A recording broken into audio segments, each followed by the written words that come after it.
We're using a fun noodle to change up your favorite Italian dinner. Howard shows us how to make a Mostaccioli and sausage toss in the Mr. Food Test Kitchen. One of my favorite things to serve when I have a bunch of friends over is a big bowl of pasta, some crusty bread, and of course, a bottle of wine to wash it all down.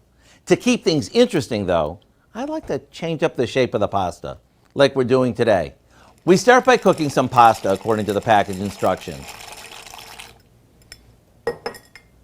Here I'm using what is known as Mostaccioli, which is similar to ziti, but the ends are cut on an angle.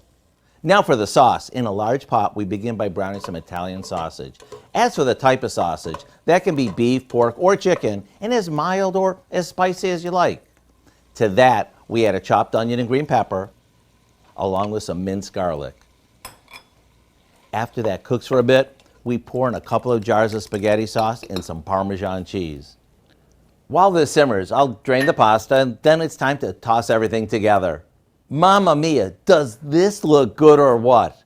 This just proves that the simplest things are often the best. Maybe top it with some fresh basil and a bit more cheese before letting everyone dig in.